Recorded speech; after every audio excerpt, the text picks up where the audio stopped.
Good morning, Boker Tov. Welcome back to Tanya. I want to thank our generous sponsors of our 10 Minutes of Meaning, Marilyn and Michael Fedak. We're very grateful for all their generosity and leadership in our community. Please help yourself. Coffee, pastries, slushies in the lobby, the Reb Shaya corner. We are learning Tanya together, not teaching Tanya, because I'm not qualified to do that, but we are learning Tanya together. And in learning Tanya together, we have the Balatanya set up the following question. The brisa that describes there are 5 levels: tzaddik v'tovlo, tzaddik v'ralo, rasha v'tovlo, rasha v'ralo, the righteous with bad, the righteous with good, the evil with bad, the evil with good, and a 5th category later in the Gemara and Brachos called the Benoni. By process of elimination, he has described that the Benoni cannot possibly be how we ordinarily think of the Benoni.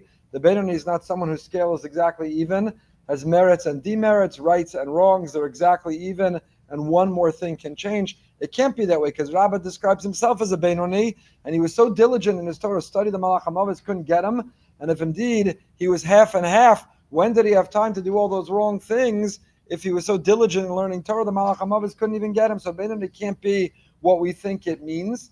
Tzaddik v'ralo, rasha v'tovlo also doesn't mean what we thought it meant, said the Balatanya, the Alter Rebbe. It doesn't mean the external reward or punishment in this world. It's not that the righteous suffers or the wicked prospers. It's tzaddik v'ra lo. Even the one whose internal judge always makes the right decisions, ra lo, he can relate, identify, understand that there's evil in the world, even if he doesn't struggle with it. And the rasha v'tov lo, the one whose internal judge always has to make the wrong decisions, but there's a tov lo, he can see the world and its goodness and the possibility to draw close to Hashem. That's what ra lo, tov lo means within the tzaddik and the rasha. What the Alter Rebbe has begun to explain to us is that the Benoni is the individual who struggles, who makes the right choice, comes to the right conclusion in the end, but does so with a sense of struggle. Which brings us up to Ach Be'ora Inyan. So now that we've, by process of elimination, said the Benoni is neither a tzaddik nor a rasha. If you make the wrong decision in that moment, you're a rasha. If you make the right one, you're a tzaddik. The Benoni, there is no straddling the fence. There is no half and half. There is no in between. So who is the Benoni? If this is a sefer of Benonim, the in-betweeners, as Rav Chaim Miller calls them, the intermediates, the in-betweeners, the Benonim, halavai Benoni. Benoni is what we aspire to be, then we need to define them. So says the Alter Rebbe, Apima Shekosov Rav Chaim Vital Zechron Levracha B'Shara Kadusha. Rav Chaim Vital in his Eitz Chaim explains as following. Rav Chaim Vital, we said, lived in the 16th century, one of the major figures and leaders in Tzfas, one of the great Kabbalah students of the Arizal, and he explains the following: to every individual, young and old, wealthy and poor, smart and foolish, athletic and uncoordinated, men and women, to every individual, tzaddik v'rasha, everyone in between, we have shtei neshamos. We all are operating, we're all living with 2 souls. And there's a confrontation, there's a tension, there's a battle from when we're born till we die, from when we wake up till we fall asleep, between these 2 souls, the 2 definitions of our very existence. And it's not that the rasha struggles with 2 souls. Bein tzaddik l'rasha, echad tzaddik ve'echad rasha, says the Alter Rebbe. Everyone, no matter what lofty level, no matter how far they've sunk, no matter where they are, all of us have and struggle and feel a tension and navigate a confrontation and a battle between 2 souls. Unlike what was thought, that we have one unified persona, we have one unified existence, there's one part of who we are, and the one part of who we are sometimes makes good choices, sometimes makes bad choices, sometimes has a positive inclination, sometimes indulges the negative inclination. Comes along the Balatanya and says, no, the human being is made up of shtei neshamos. Or Rav Chaim Vital, the Arizal, we have, in fact, 2 separate, complementary, parallel, competing, at times, souls. In many ways, this is what we spoke about on Shabbos Shuvah last year, which is the notion of IFS, internal family systems, which is the modality in psychology of a contemporary Jew, but finds its basis all the way back to Tanya and much earlier than that. Once you learn about it, you see it everywhere in Torah. The idea that we have a sense of self, which is the pure chelek elokah mimal mamish, the godly divine spark in us, and then we're made up of parts. And as the name of his book is called, No Bad Parts, there are no bad parts. There is not one unified definition of who we are. It's not that we're good or bad. I'm anxious or I'm successful, or I'm righteous, or no, there's a sense of self, and the sense of self is layered. The sense of self has to engage and interact with the many parts that we have. And a person can have wonderful parts, and you have parts that they're less proud of, or parts that act out, or parts that need to be trained and need to be navigated. And the Baal Tanya is going to come back to this several times in Tanya, and here is the first. Yesh shtei neshamos, echad tzadik ve'echad rasha. We all have two souls. And where does he get this from? Rav Chaim Vital. Where does he have the audacity? The Torah describes Hashem created man. He breathed life into us as if we have one sense of self, one soul. Comes along Rav Chaim Vital and says, no. We have two souls. We're made up of separate parallel parts. They're competing sort of central computers within us. He gets it from a pasuk in Yeshaya. Perek Nun Zayin. Uchedichsiv unishamos ani asisi. The pasuk says, HaKadosh Baruch Hu describes souls which I have made. Souls which I have made. The first half of that pasuk refers to the spirit, which is singular. That we're speaking of a single individual, and yet within the single individual, nishamos, there are multiple souls. And the Baal Tanya then explains, shehein shtei nefashos. Now that's a very big shift in language. The pasuk in Yeshaya describes that we have shtei, that we have nishamos. We have nishamos in plural, two neshamas, which the Baal Tanya interprets to mean we have two neshamas, shehein, which means shtei nefashos. Why did he change the language to neshamos to nefashos? Why is there a shift here in this language? So the Lubavitcher Rebbe Zatzal explains the shift in terminology, that the pasuk in Yeshaya speaks of neshamos. Every soul is on the lofty level of neshama, but only the level of nephesh is actually vested in the physical body, and it's up to man to draw down the higher dimensions of his soul into his life.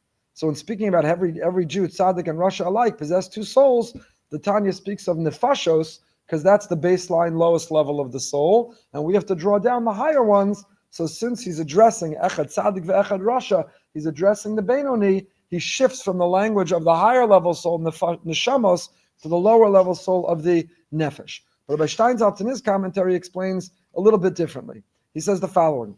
The term nephesh has two meanings, a general meaning and a particular meaning. In its general sense, a nephesh is an all-inclusive term for soul, the entire range of forces, potentials that constitute the spiritual essence of man. Not only man, but every created thing, including an inanimate object, has a nephesh. The table, the chair, the wall, the building, the mechitza, it all has a nephesh. What does that mean for it to have a nephesh? Maybe I can understand that the animal also has a nephesh. It's an animated living being. Maybe I can understand that the landscaping outside, plant life, vegetation, has a nephesh. It is a living organism. But what does it mean that the table and the chair also have a nephesh? So the nephesh and body are the two basic components of every physical entity. The nephesh is a thing's spiritual substance. The body is its material substance. So when I talk about a table, I talk about what are its measurements, what is its material, what color is it, what purpose does it serve. All that describes the material. Maybe not the purpose, that's all the material. What color, what shape, what material is it made out of. That's the physical description of the table. When I say what's its purpose, what's its mission, why is it here, how does it elevate our experience in this world, how is it utilized to serve Hashem, that's the nephesh of it. So everything from animate to inanimate has a nephesh. And the nephesh means in what way can it serve the mission and purpose of Hashem in this world. In humans, the general nephesh includes 5 specific aspects and levels of the soul. So we have 5 levels of our soul. Nefesh, ruach, neshama, chaya, and yechida. Nefesh is also the name of a particular aspect of the general nefesh, connoting the level of the soul that in the most direct contact with the body is the source of biological life. So the lowest level of those 5 levels of the soul is the nefesh. That's the closest in contact with the body, and that is the source of biological life. So when we talk about our heart is beating and our lungs are breathing and we have a body that's operating in this world, what gives it its life force? That's the nefesh. That which gives the physical its life force is the lowest level of the soul, namely the nefesh. So Rabbi Steinsaltz suggests that with all this now we can understand why the Baal Tanya begins by calling the two souls neshamos, but then corrects this to nefashos. Neshamos is the word employed in the verse, the pasuk in Yeshaya, from which Rav Chaim Vital derives the existence of two souls. The Tanya, however, employs the terminology of Kabbalah in which neshama is a particular level of the soul, the highest. In this language, it would not be accurate to say every Jew, tzaddik, and Russia possess two neshamos, because not everyone gets to that highest level of the soul, the neshama. So that's why he shifts. Every Jew, however, does possess two nefashos. In the general sense of the word, two distinct life forces in play. Okay, so we haven't begun to define the Benoni yet. All we've introduced is no bad parts. We're made up of multiple parts. There is not one unified sense of self. We have parts. There are different parts to who we are, which is so important. I don't want to revisit the entire Shabbos Shuvah drasha now, but it's so important to how we understand ourselves, how we judge ourselves, how we relate to ourselves, how we regulate ourselves, and also how we relate to other people around us. Even when there's a part of them that we wish there wasn't, that we're trying to change or improve or condition or elevate, that's only a part of the person. It's not the sum total of who someone is. So the Baal Tanya has said that, quoting Rav Chaim Vital, based on the pasuk in Yeshaya, that a person is made up of two neshamos, which he then quickly corrects or shifts in language to say not only two neshamos, shehein shtei nefashos. Most don't notice or they overlook. Some commentaries didn't even pick up on, or at least didn't explain. Rabbi Steinsaltz offers a couple of explanations why the Baal Tanya shifts. So what are these two souls that we have? Nefesh achas mitzad haklipa. One soul stems from the klipa. What is the klipa? Klipa is the husk. Klipa is the peel. Klipa is the egocentric force. Shari Kadusha explains. Klipa is the ego that can overlayer everything that we do. It distorts. It's called the klipa. It's a peel or it's a filter because it distorts our perception of reality. When we look at and interpret and absorb and analyze the world, we do so through a filter. We can understand this in our generation because our kids on their cell phones, I don't mean the good kind of filter that helps them not look at bad things. I mean, you could put on a filter while they're FaceTiming you where all of a sudden now they have a funny nose and funny glasses and they're looking through a filter. It's like a funny, what you might call a funny mirror. If you went to a carnival as a child and they had a funny mirror and you look into it and it distorts what you see, the mirror is supposed to reflect back exactly what is in it, but a funny mirror reflects back a distortion of what's in it. So the klipa is the filter through which we look at the world in a distorted perception of reality. And it causes us to focus on the external and the false and interprets based on the ego, not the highest part of who we are, not the best part of who we are, not the most aspirational part of who we are, but the ego part of who we are, the pleasure seeker in who we are, the one who only sees the surface and the external. That's the peel, that's the filter, that's the husk, that's the klipa that's blocking out the light. So there's a light that represents the good, the positive, the authentic, the true, the highest part of this world and of ourselves. But the klipa, the husk, the peel blocks out the light. And so we have this distorted perception or understanding of the world. Klipa is the consciousness of the unmodified perception. It's when we trust our sensory physical experience of this world without interpreting it at a higher level, without seeing the depth and the pnimius of it. So nefesh achas, we'll finish up. Nefesh achas mitzad haklipa v'sitra achra. So one soul, one side is the klipa, the husk, this filter, it's blocking the light, and the sitra achra. So in Zohar, in Kabbalah, we have this concept called the sitra achra. What's the sitra achra?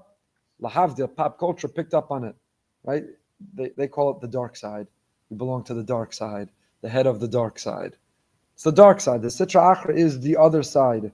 What is the other side? It's the side that is not holy. The side that's not holy. There's the holy side. There's Kadusha. This week's Parsha Kedoshim to you, this holiness. Aspiring for holiness, living with holiness, defining ourselves an identity of holiness, action and behavior of holiness, being in touch with the holy part of who we are. And then there's klipa and sitra achra, which is the dark side, the other side, the other side. It's interesting, the Baal Tanya here makes a very subtle but critically important point. And it's different than the way halacha normally interprets the world. In halacha, you see this in Sefer HaChinuch elsewhere, we have three categories. And the three categories of how we live life are mitzvah, avera, and reshus. Mitzvah means a positive commandment, a mitzvah. put on your talis and your tefillin, you daven this morning, you gave a little bit of tzedakah this morning, mitzvah, mitzvah, mitzvah, check, check, check. Mitzvah, objectively positive deed. A mitzvah, you're connecting to Hashem. Aveira is the opposite. God forbid a person did Aveira, spoke Lashon Hara, they talked during davening, and Aveira. So an Aveira is a negative. Aveira distances us from Hashem. Aveira goes against the will of Hashem. And then there's a third category, which we'll call Rishus. When you go home and have breakfast. So the bracha that you made on the food, that's a mitzvah. But every spoonful of cereal you put in your mouth, it's Rishus. It's neither a mitzvah nor an Aveira. It's what you'd call neutral. It's a neutral category. Rishus. And life and the world and our average day are made up of much of Rishus. That it's a neutral, parav, intermediate category that is neither a mitzvah nor an Aveira. It's Rishus. It's a Rishus. Comes along the Tanya here and he says, no, there's Kadusha and there's sitra achra. Comes along Kabbalah and it says, there's only two sides. Either the mindfulness and the consciousness you're bringing to what you're doing, the meaning and the purpose and the reason for what you're doing is elevating it to Kadusha. I'm eating so that I have energy to serve Hashem. So the act of eating now is transformed to Kadusha. It's holy. And if I'm not, if I'm eating like a pig, if I'm indulging my animal self, if I'm not eating to live, but I'm living to eat, then I've given into the sitra achra. I've given into the dark side. So unlike our usual understanding or interpretation of life, there's mitzvah, aveira, and rishus. Here the Baal Tanya comes along and says, no, there's only two sides. There's either kedusha or sitra achra. What you're doing, you're exercising, you're choosing what to wear, you're getting dressed, you're having coffee and conversation, you're eating your breakfast. All these things that we would call rishus, they're sort of neutral. Baal Tanya comes along and says, no, there is no neutral. Our entire lives, every choice we make in speech, thought, and action, it's either adding to Kedusha, it's either transformed into mindfulness and a consciousness that elevates it to a level of holiness, we're fulfilling Kedoshim to you, or we're indulging Sitra Achra, or it's the dark side and we're giving into the other side. And where is the Sitra Achra? The animal soul of Klipa is embodied in your blood. I had to end with this because this pasuk is in this week's parsha. Parsha Acharei Mos. Ki nefesh habasar badamhi. The soul of the flesh is in the blood. So the animal soul of Klipa, that animal soul inside us, that husk, that peel, that misperception, that egocentric life is found where? The animal, the sensory life is in the blood. It's in the blood. It's embodied within us. So lest we think it's outside and apart from us, it's in our senses. It's in the animal part. It's flowing in the blood of our body. The blood is the source of life. And nephesh habasar badamhi. So this nephesh of the animal, badam, is in the blood. It is embodied in us and it's part of our body, not outside and separate from it. What we need to do is train it and elevate it, which is going to be where the Baal Tanya goes from here. Obviously a lot more to cover, but we've begun to find our answer. Should be a day of Yeshuos, of Nechamas, we should have Besoros Tovos.